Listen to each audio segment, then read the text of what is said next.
Please stand for the Pledge of Allegiance.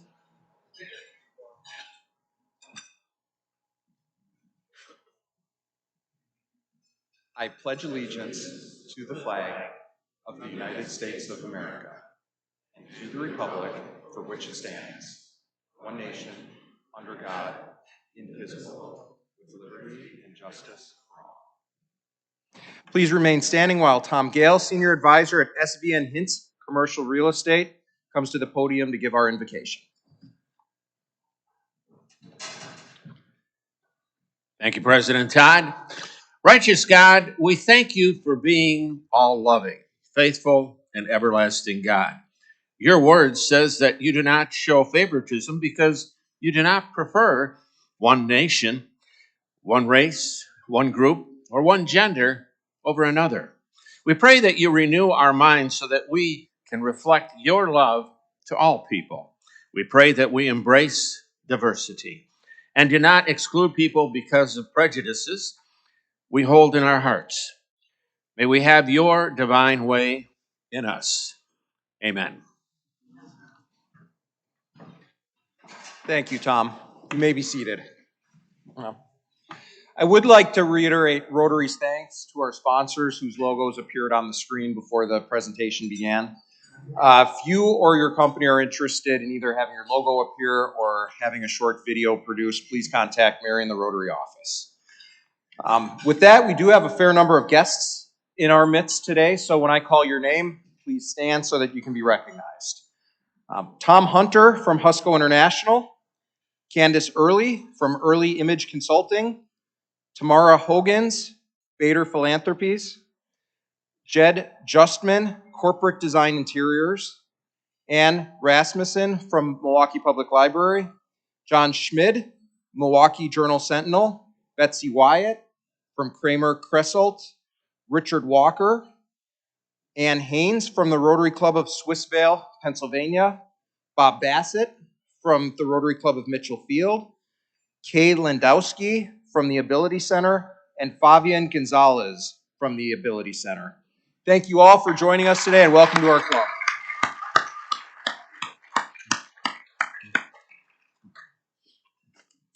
Now, I know we're all very excited to hear from our speakers and learn a little bit more about the Opportunity Center today.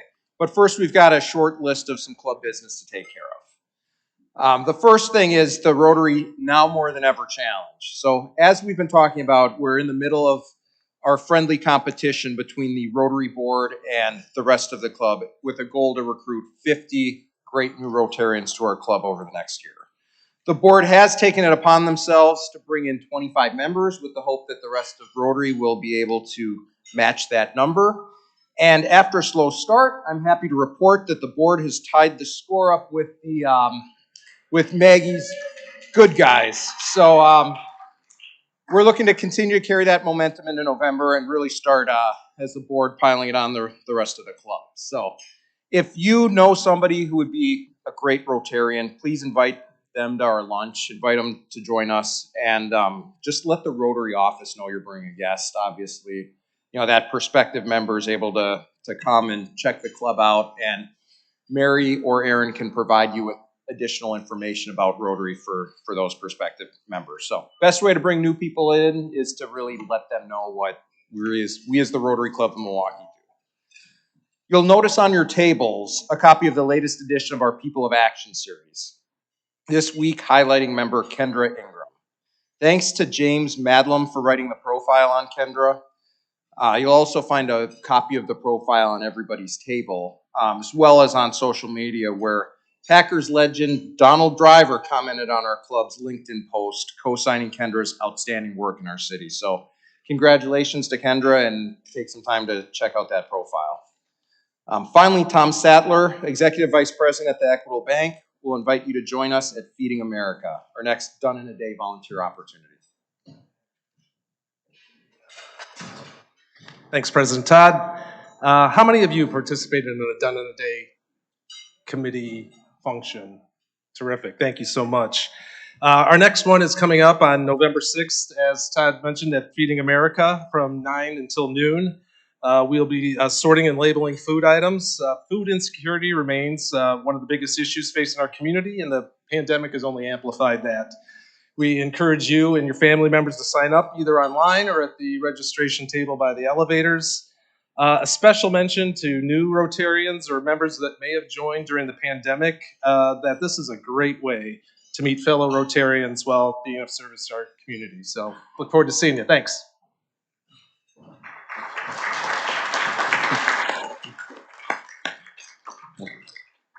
Thank you, Tom. Now, Gene Casey, Director of Business Development at Growth Design Group, will introduce our speaker.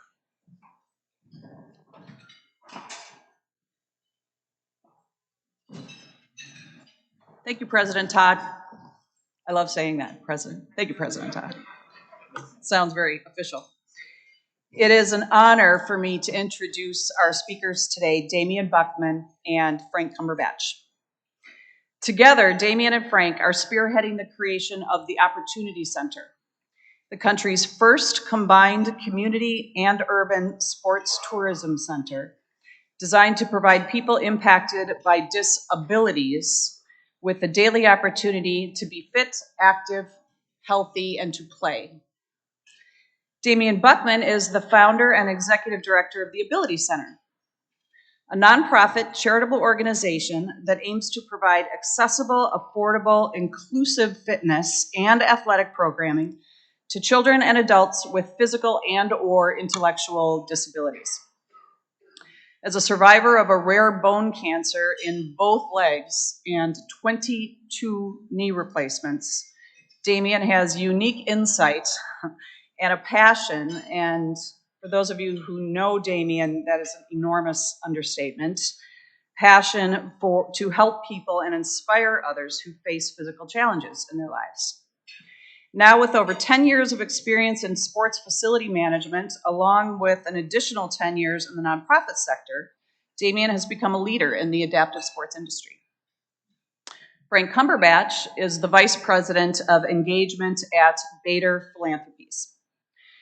He leads the foundation's exploration of a neighborhood place-based strategy to complement their existing grant making, with an emphasis on the Harambe neighborhood. And besides the fact that Frank's lovely wife, Andrea, and I are friends from high school, I first interacted with Frank professionally when he was special assistant to the mayor in the early 2000s. A true Renaissance man, Frank is also expert in tech and broadband. He's owned his own firm, he's been a consultant, a lobbyist, and he is also a former track star. He earned a scholarship for track and field at the University of Wisconsin-Oshkosh, and his son Nathan is following in his footsteps and is currently, as a 16-year-old, breaking records all over the place. You may have read about him in the paper, Nathan Cumberbatch. So between Frank's passion for running and breaking down barriers between others, Frank has become the ideal partner to work with Damian to help join in the need for the fundraising of the Opportunity Center. So it is such a cool project and truly my honor to ask you to please welcome Damian Buchman and Frank Cumberbatch.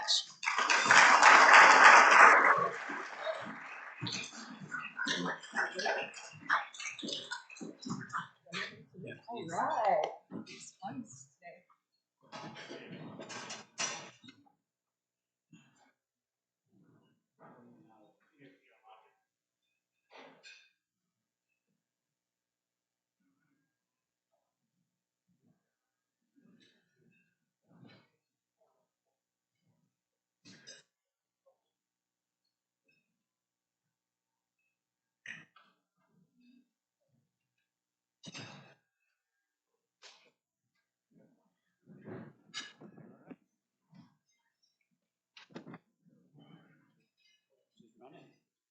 It's just running. It's just going automatically.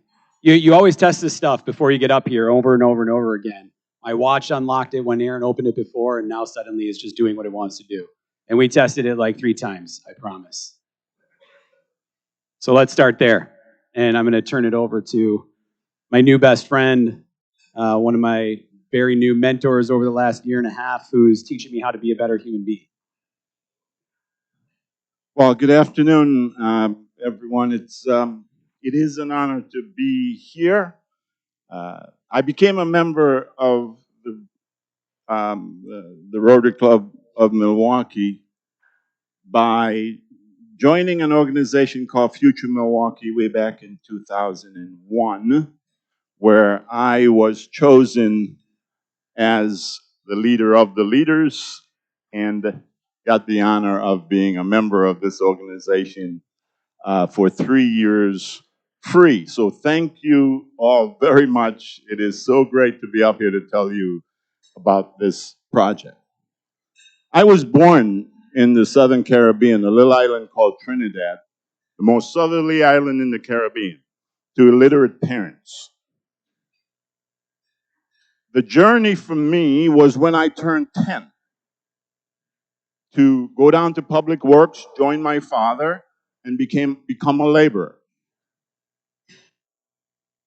I didn't like that idea.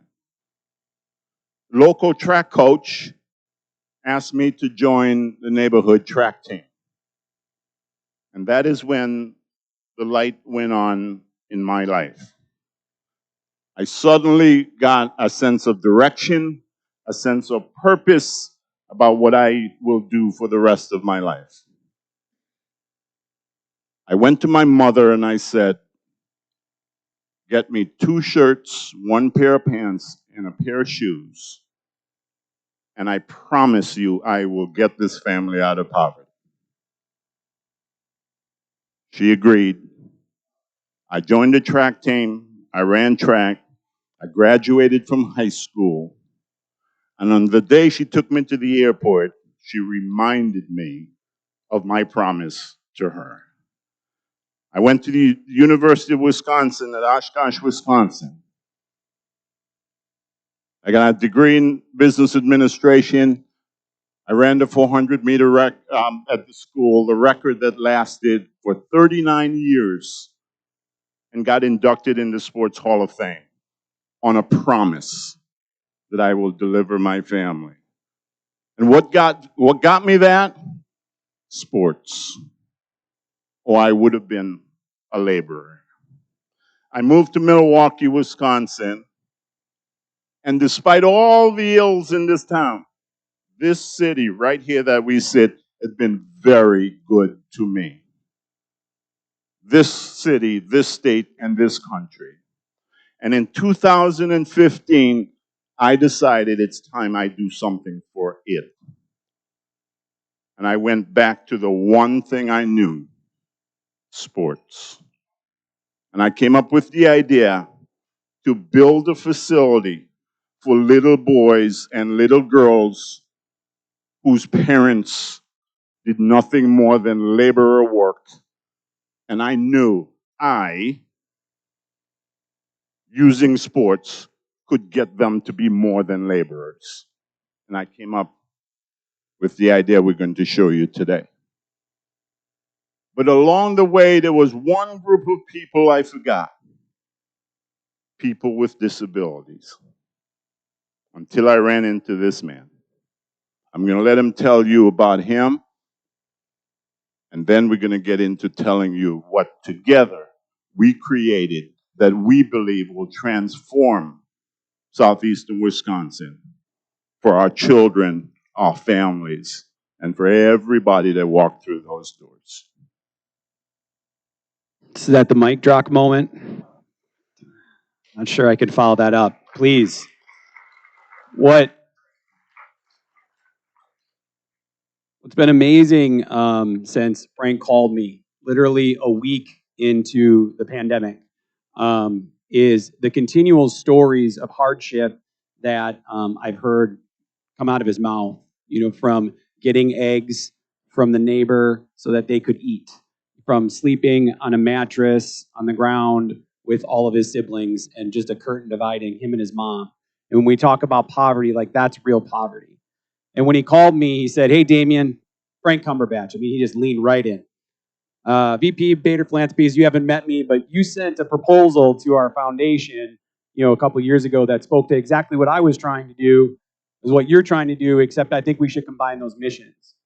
Now, and that's kind of a clip note version of what happened. But that being said, so many times when I received those calls, when I had a vision for the Ability Center since 2012, I received some of those calls. And often my ego, not like egotistical, but ego would step in and say, not your plan, not your vision, not your mission, not your location. No, no, no, no. Just any excuse to say no. From the minute Frank started talking about where the land was that he had identified, my entire body, soul, cells within said yes, yes, yes. This is absolutely hands down the right thing to do, without question. And what is amazing for me in that moment is thinking about what it could do for segregation and race relations, et cetera, in our city, in this community, one of the most segregated in the country, arguably the most segregated. I saw that piece of land right away, even though that wasn't my goal, my mission, my purpose that I felt I was still alive for, but it was clear what that could mean for our community. And don't forget, that's pre-George Floyd events. I mean, we shouldn't even have to talk about that, right? It should have been way before that this was an issue being taken care of. But that's what I saw right away about what this could mean. And I wish everybody could be in our conversations day to day, because we talk about things like, imagine what happens when the African-American child picks up the white child from the floor on the court, and what kind of relations we can break down there just through the auspices of sport. Much like Frank's story, though, while I wasn't an adaptive athlete until I hit my 30s. So you heard that I've had 22 knee replacements and revisions. I'm actually up to 26 now, and I'll have 27 and maybe 28 in December. So it's ongoing for me since I was 13 years old. So I had bone cancer in both my legs, and I think a lot of people, and a number of people in our community have heard that I'm this 1 in a billion survivor of childhood cancer. Everybody know Dr. Margolis, right? The guy who dyes his hair green, who does this thing right here, the claw, he calls it. Whatever. He's a big nerd, but I love him. And I love him because he saved my life. Everybody might be like, why can you call Dr. Margolis a nerd? Well, I knew him when he was a resident, all right? And he is the man who made changes in my treatment that literally saved my life. Because doctors told my mom to take me home and let me die. But I could, like Frank, I could go back to, I was failure to thrive at 6 months old. I had maybe the first experience of Kawasaki's when I was 2 years old. Doctors told my mom I'm probably not going to make it through the night at 2. They told them that at her again when I was 14. And when I got re-diagnosed, they said, take him home and let him just die peacefully, comfortably with his family and friends. My mom knew something that was greater was meant for me. And that has led us to this moment and this meeting that from Trinidad and Tobago to Milwaukee, Wisconsin, I don't know how you call these lived experiences an accident that these two gentlemen found themselves together to do something that won't just change southeastern Wisconsin, but it has literally the capacity to change what we're doing across the country. So we'll get into it.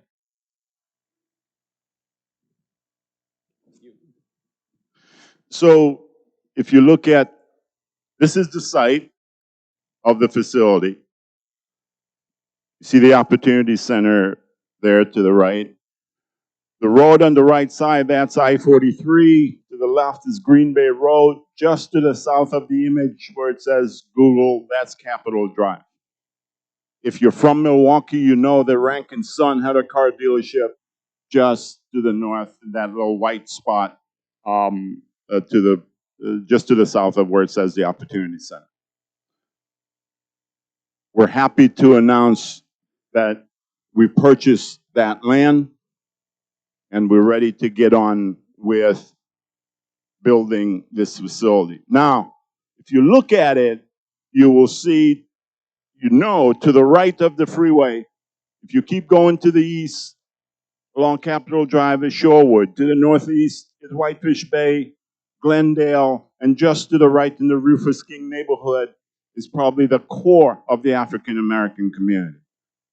And it is so rare that those people do not get a chance to interact with each other. That in space in between there becomes the beacon for where we bring all of those folks. Middle class, poor, able, disabled, talented, untalented. They will play together. They will talk to each other. They will eat together, and they will become one, once and for all, because we cannot sustain this community or this country if we continue as divided as we are. And that is our vision for making a dent in the differences that we have as people. So overlaid is sort of an image of how we laid this out.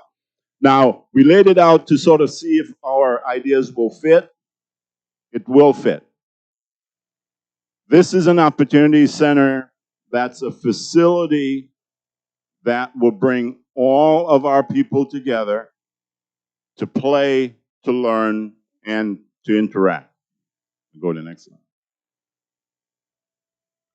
And this is what we will build. You see the track? I'm a track guy. You can take anything away you want from that. You can't take that blue thing down there on the south side. Okay? Right, Mary?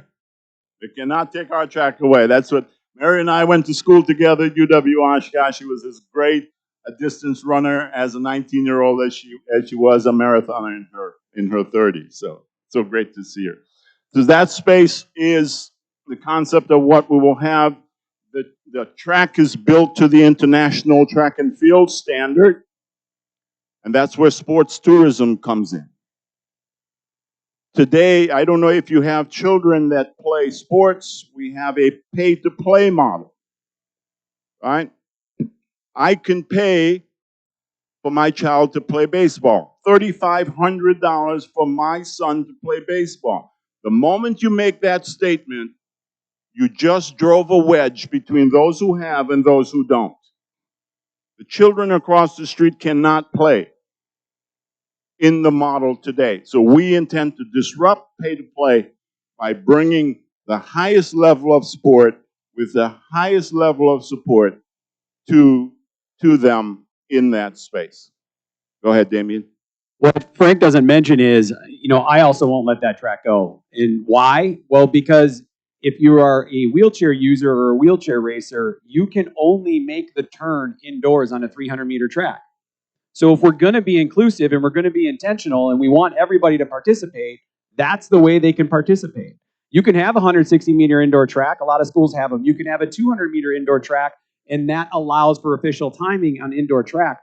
But you can't include a wheelchair athlete on that track because they can't make the turn. And I am not okay with that either. We talk a lot about sports that we touch on, right? It's important. The thing I didn't say is this is George Jr. Kids like George, when they get into adaptive sports, literally saves their lives. You will not meet a single adaptive sports program for kids with disabilities where they say the most important thing is the sport. Not one. There's a statistics out of the Great Lakes Adaptive Sports Association that ran about a 30-year study since they've been around with what happened with our kids after they left our program. They found that 90% of the kids who participated in their adaptive sports programs moved on to post-secondary education or meaningful employment. Only 30% of kids with disabilities who don't participate move on to post-secondary education or meaningful employment. That's a big deal. And every single program will tell you this is about relationships, this is about finding people like them, this is about things that save their lives, not just about playing wheelchair basketball or wheelchair track or goal ball for the visually impaired or sitting volleyball and. I can go on all day long. It's about all those things. But then again, it's not just about sport. One of the things we don't have up here that, as we continue the conversation with the community is the fact that this is an intentional community center first, that as it says up here, checks all the boxes, which by all means it does. It's secondarily to the scale of a sports tourism center so that we can provide all these opportunities. So we know that not every child and every community member wants to play sports at a highly competitive level, but what about recreation? Or what about theater? Or what about dance? Or what about, as Frank brought up to me one day, which I thought was so on point and so very important, we're going to have a huge parking lot. Why not a farm-to-city market where we can get fresh food in people's hands? We're going to have the space to be able to provide these things in an intentional community center. So this goes well beyond sport. And I think the most beautiful thing about this call that Frank made is that both of us are in a highly collaborative state of mind at all times. We don't have to be all things in this center, but we can have all things in this center. We can partner with other nonprofits and service providers up there, which is why it says resource and collaborative. We can provide the space in order to enhance the wheels that they're creating inside of ours so that we can provide more services. So this, Frank touched a little bit on this, but like I said, why? This is George Jr., right? I think he speaks to what every kid is looking for. That's actually a wheelchair that we provided him at the Ability Center so that he can play, because that's a $2,000 piece of equipment.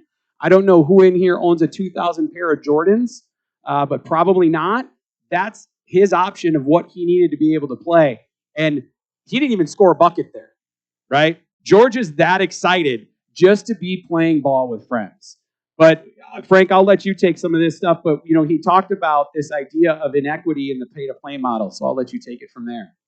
I am one of the founders of SWIM, Scaling Wellness in Milwaukee, with Dr. Mike Lovell and his great wife, Amy.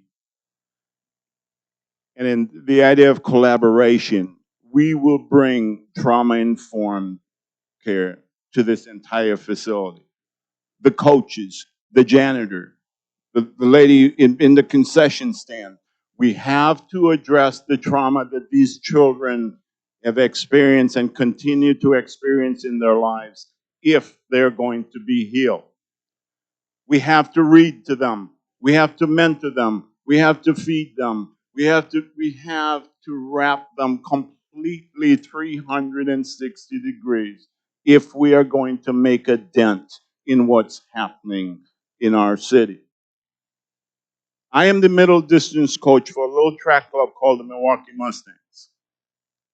And not a single member of that club has ever been in the back seat of a squad car.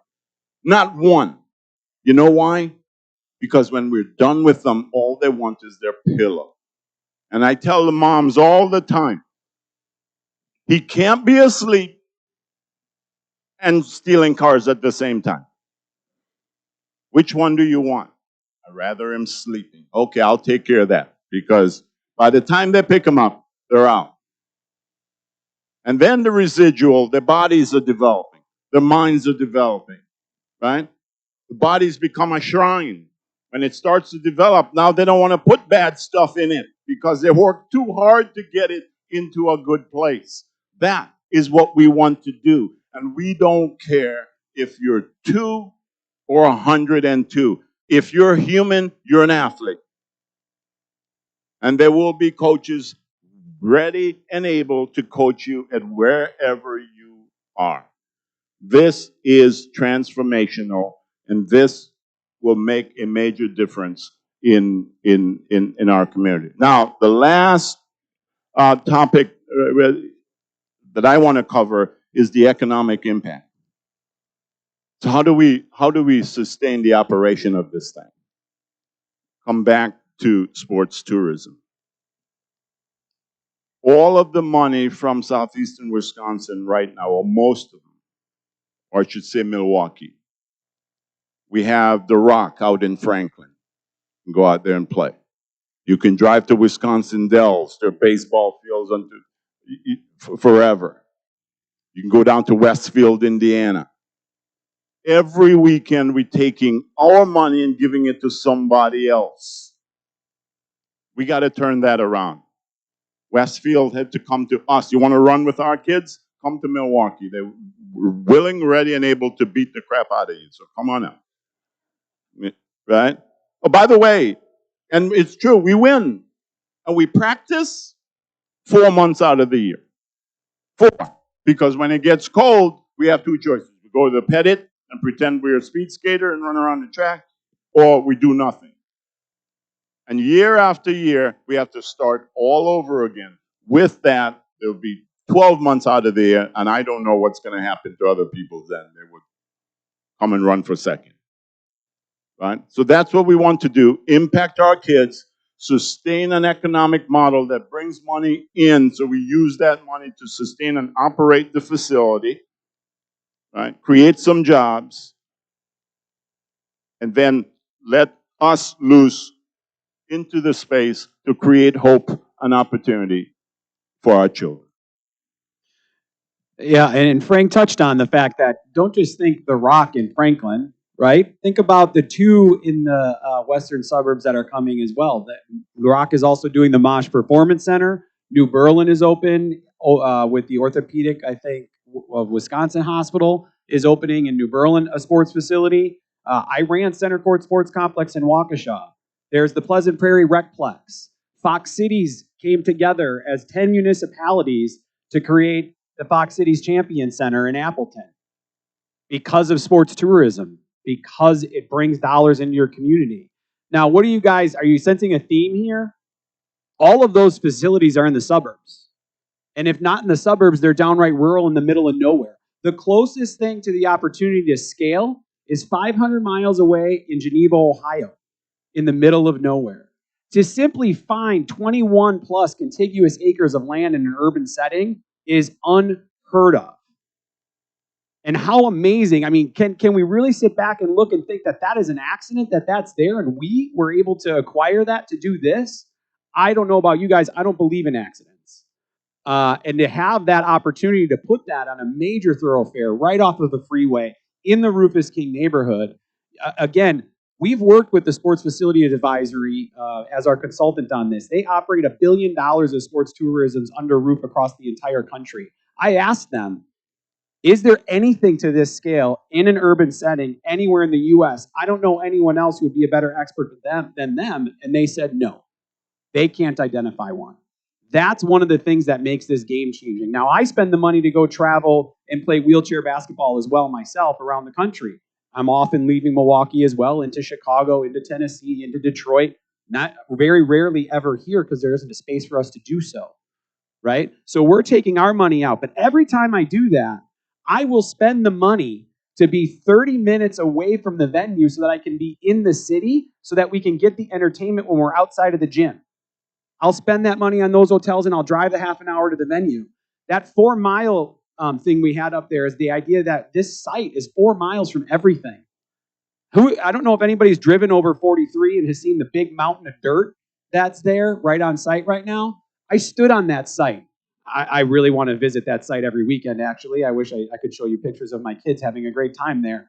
Envision it. But you know what was amazing is that when I stood on that mountain of dirt, I could see clear to downtown.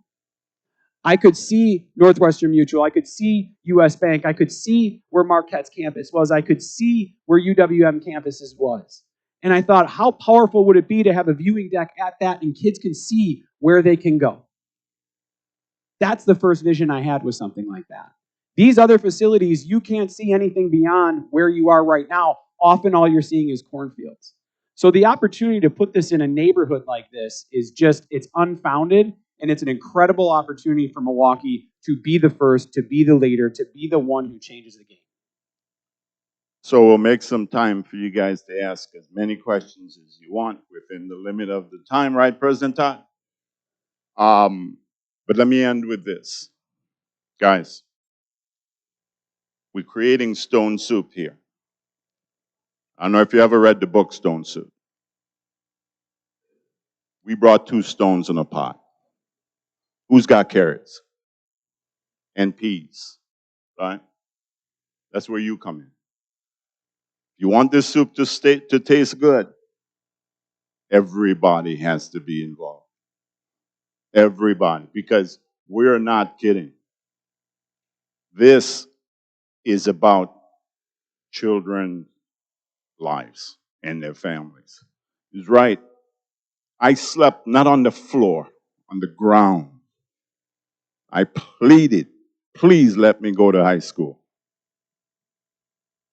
All my siblings live here in the United States. They all have jobs. They all have homes. They all have cars. They're all married. This is the power of what we can do. I am testimony of what we can do because my father was very ready for me to be a laborer. I did not want any calluses in these hands. But I delivered on what I promised my mother. There are a lot of hurting mothers out there. It's about time we help them. Thank you.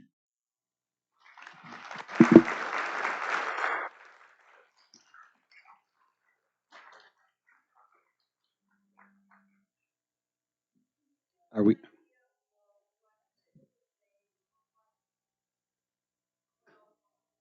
The question is, can you give us an idea of the typical day of what it will look like in the center? Oh boy. I mean, I could go on all day long. Do you want to take that one? 8 a.m., you know, here come the old guys. There are no kids. The kids are in school. You know, we have doctors from the medical college. We'll lace them up with some telemetry. Put a Fitbit watch around their wrist. There'll be a board up on the screen. Each person will see his heart rate. They'll see the pace that he's walking or jogging. We'll collect the data.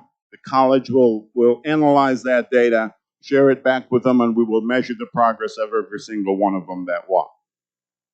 That will go on. They may go upstairs and sit down, have a cup of coffee, talk to each other about what's going on that day. Around 2 o'clock, we start to hear the giggles and the banter. The buses pull up and the kids are coming in.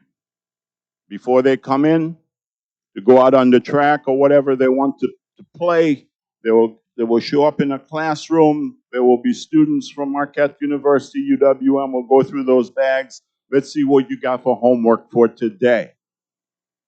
You will sit down, you will have a snack, you will do the homework first.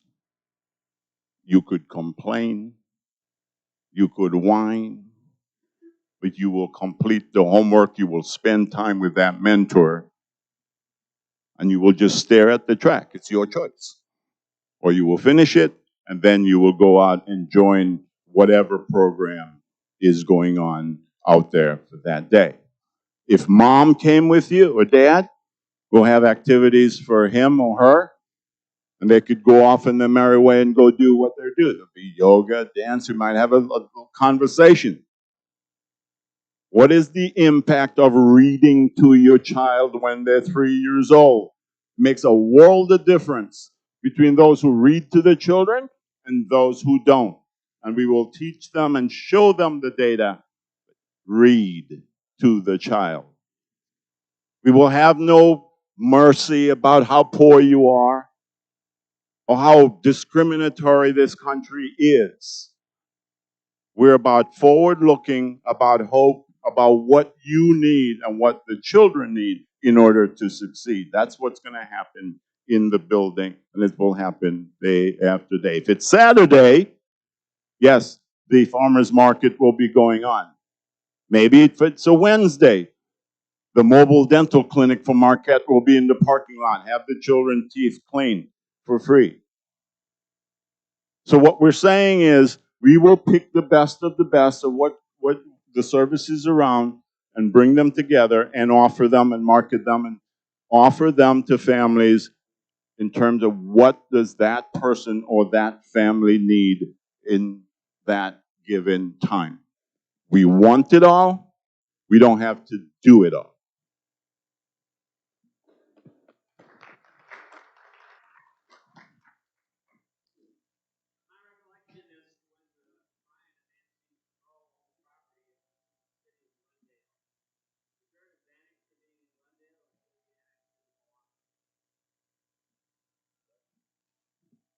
You know more about government than I do.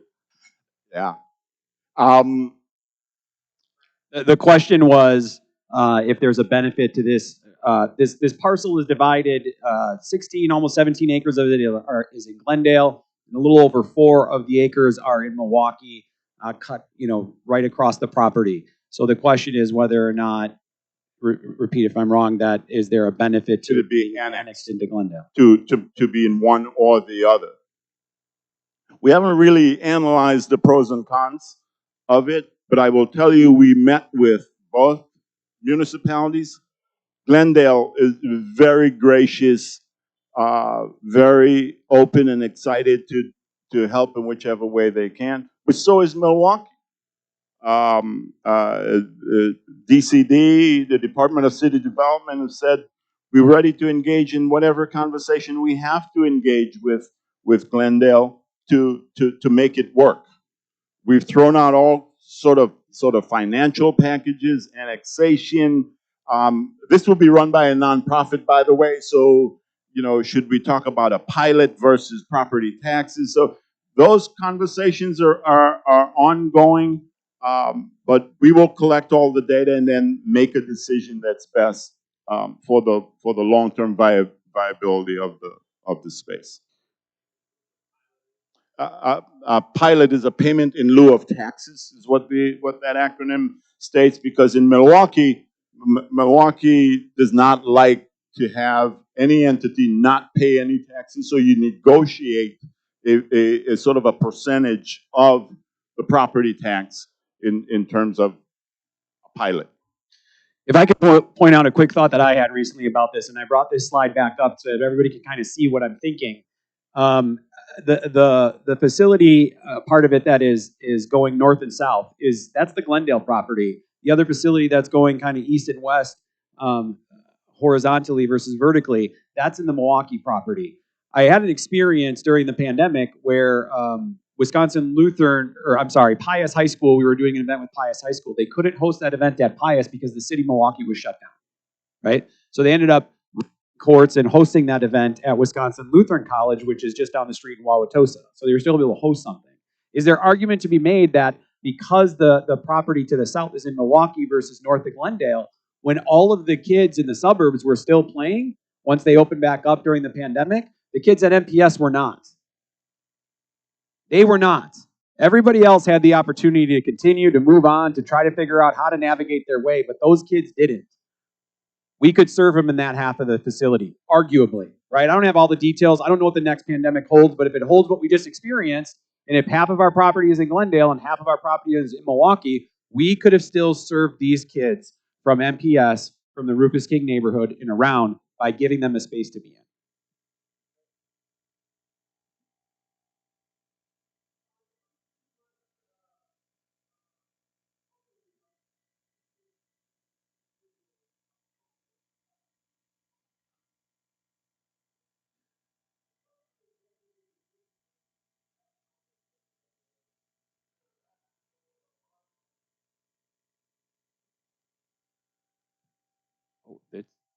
The question was, because I mentioned most of my examples were about individuals, measuring their performance and their needs, etc. What's the advantage of or disadvantage of that versus a team approach? There will be teams. There will be teams that would play or would use the facility, most of the time, if not all the time, we will put together the teams. There will be no black league. We want black people playing with white people, playing with people in wheelchairs, playing with very talented people. It's a place where we want people to be working together. So we will not encourage any isolation of any group of people against any other group of people, because that facility, we will brand that facility. When you walk through that door, you will interact with somebody different from you, because that is where the healing starts. So if I can just touch briefly, you can see there are courts, volleyball courts, basketball courts. Those will be a part of this program as well. And again, still very open to conversations with the community about what else will be in here, what else is needed, what you're missing so much of what will be on the second floor. Like we said, this is just, will the big box items fit on this site?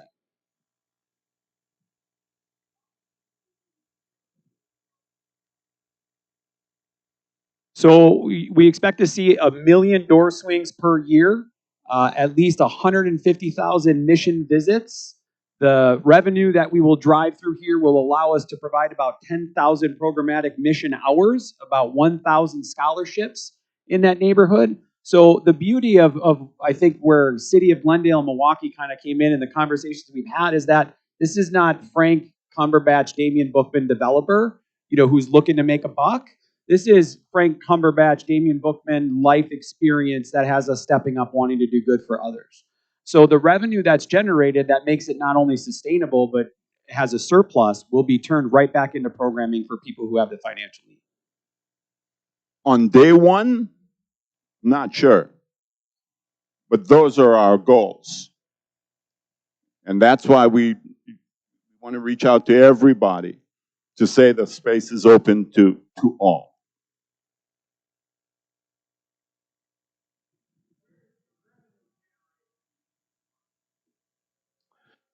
Where is the revenue generation? The revenue generation will come from multiple spaces. One, there will be a membership fee. There'll be a subscription. You can pay to join. It certainly wouldn't be $3,600 per year. It might be $200. Now, at $200, some families still might find that too much. But if you cannot pay, I guarantee you, if you can't pay, you will sell popcorn in the concession stand for free. And that will offset your $200 that you can't pay. You can help clean the bathrooms and pick up paper out in the parking lot, because everybody can do something. And everybody will be called upon to do something, whether you can pay or not. But there will be a subscription fee to pay. Secondly, we intend to hold top quality events at the facility. That is why the track is built to the international standard. We're having conversations with the HBCUs to bring an HBCU national championship to the facilities. All the black colleges could come, and the students could go sit in the stands, and if you're an African American student or not, you could see a potential place you could go to school, talk to an administrator, but bring the revenue in, and that revenue will be used to offset the cost of operating the facility.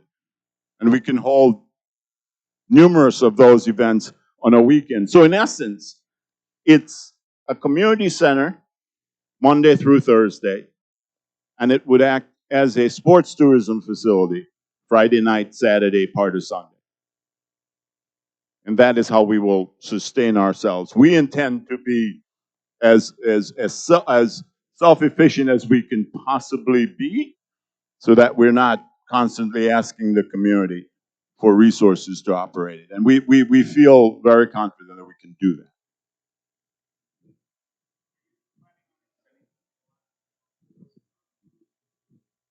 Are we planning on extending the Bear Line Trail to the facility? To be honest with you, that's a done deal. Yeah. The Bear Line Trail has already been extended. It wraps around the northern part. It comes along the freeway. and then up to around the northern part of the facility, and then it continues to the northwest. So that's already done.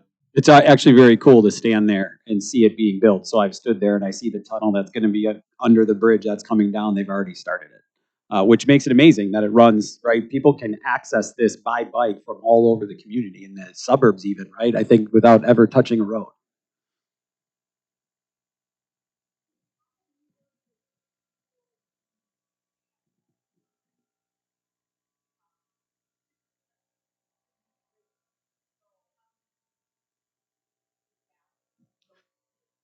So how are we going to work with the schools and the other community-based programs in the community?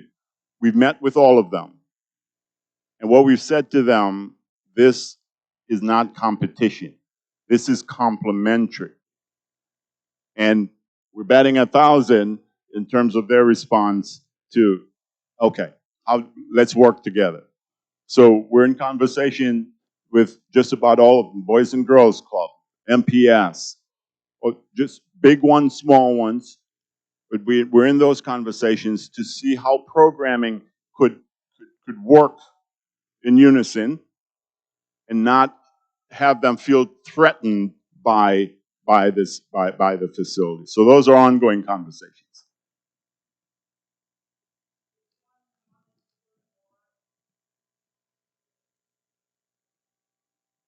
If one wanted to learn more about getting involved or donating or further questions, you can access both of us through T, as in the initials, TOCWI.org, like the Opportunity Center, WI.org. Our contact information is there, our website is there, and so that's how people can reach out for sure and get engaged and involved.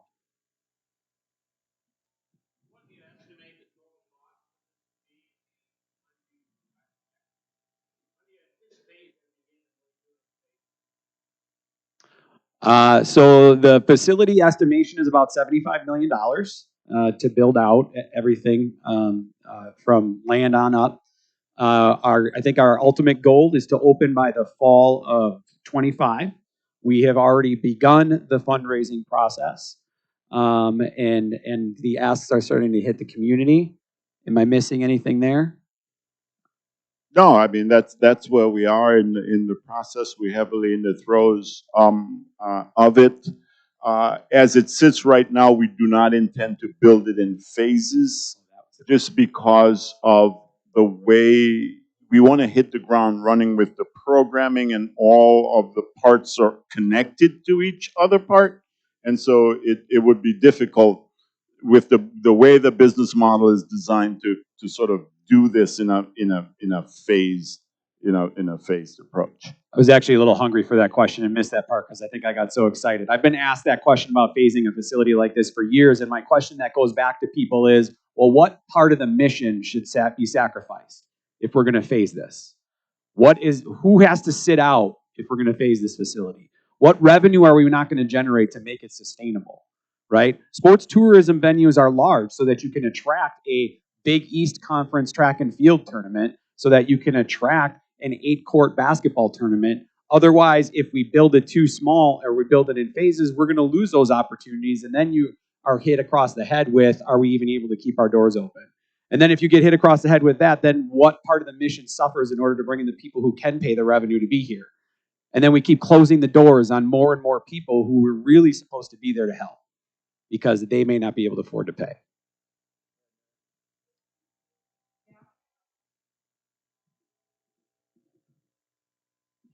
Yeah, that's Mary asked, what do we envision the staff structure to be like? Well, somebody's got to lead the leading a facility like that is a daunting task. It's going to create, I think, if I recall the numbers, 45 jobs? 42 full-time positions. Yeah, 42 to 45 full-time positions. I anticipate that somebody will have the job of recruiting these outside events and bringing revenue into the community. And Somebody's in charge of the programming. We cannot make up the programming for the families. We have to really study the needs of the families, and we do that by asking them, right? And finding out what is the need of each individual. We can't think that we know the answer, and so we're going to just roll out a bunch of stuff and say, come and this is what you get. No, we have to understand exactly what is each person's need, what are the family's needs, and then react to that. So that part of it's going to be dynamic. Sometimes it's healthcare. Sometimes it's mental health. You know, sometimes sometimes it's something that could be completely off base. Jobs.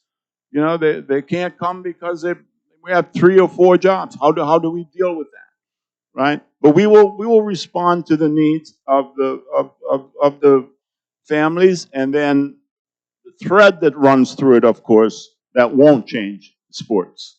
Right? So the sports will always be there, and will always be a part of keeping people healthy and keeping them well. And to me, I would just say the staff is very intentional. Everything we talk about and everything we do, it comes in a space of intentionality. So does it look like the people who are in the facility? Does it act like the people in the facility? Has it had the experience of other people who are there? And so for certain, we have to look at people with disabilities and people of color and make sure that when you come in, you see yourself. The value of that is often understated, but to be able to see you in a space is ultimately one of the most important things that make people feel welcome, wanted, and comfortable and desiring to come back.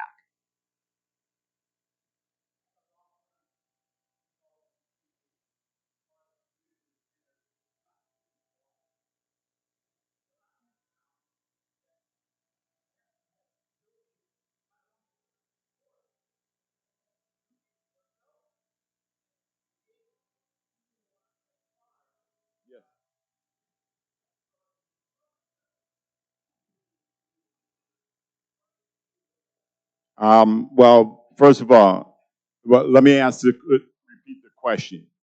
The gentleman said that he has involvement in a community center that spaces for the adults is a major draw. So this is the point where I have to apologize. I forgot a part.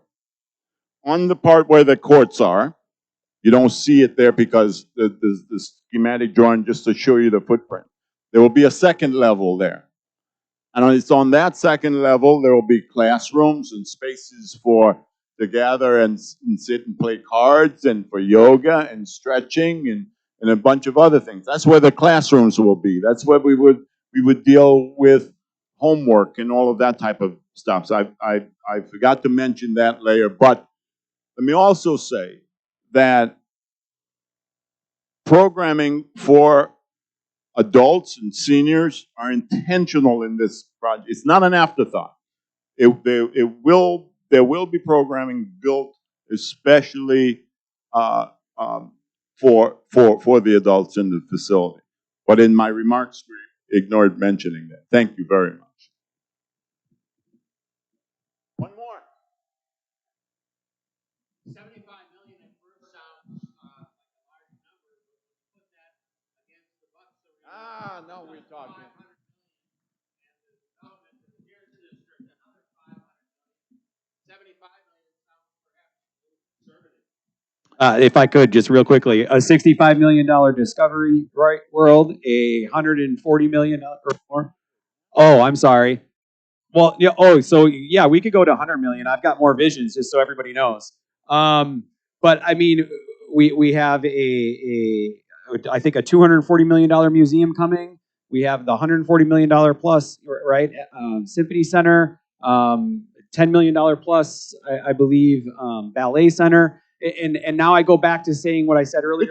Which we want, by the way. We want, and these are all great. Don't get me wrong.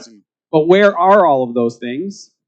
Downtown, right? So I just, I thought about this, and I know we knew a question would come like this, and I was talking about it in my head today, and I was just thinking, these kids are worth it. Are they not? That's going to be up to us as a community to step up and say, these kids, these adults, these families, these people, in disabilities or no disability, they're worth it. They deserve those opportunities. They deserve those chances. One of the things that really smacked me across the head is when we talked to the county executive about this project. And he looked at us through Zoom, and his comment was, where was this when I was a kid? And even worse than that for me personally was him telling me about how he used to play in a midnight basketball league out in Waukesha. Guess who ran that midnight basketball league out in Waukesha? My facility that I was running was the only time that he could get to play basketball was at midnight out in Waukesha. Those things are not okay. And I believe that this community not only believe, but we've shown that we have the capacity to do these things if that's what we choose to do. So I would argue, I don't care if it's 75 million or 150 million, I think that these families are worth it, and I believe this community has shown the capacity to get behind it. And I'll leave you with that. Thank you very, very much for listening to this. It's an honor to be here and spend this time with you. President Todd, your show, man. Thank you. Thank you very much, guys. It's it was a great presentation. We're honored to be here and hear your passion, and really the focus on the community and the collaboration, I think, aligns well with Rotary and our mission of connecting people and resources for a common good. So again, thank you very much, guys.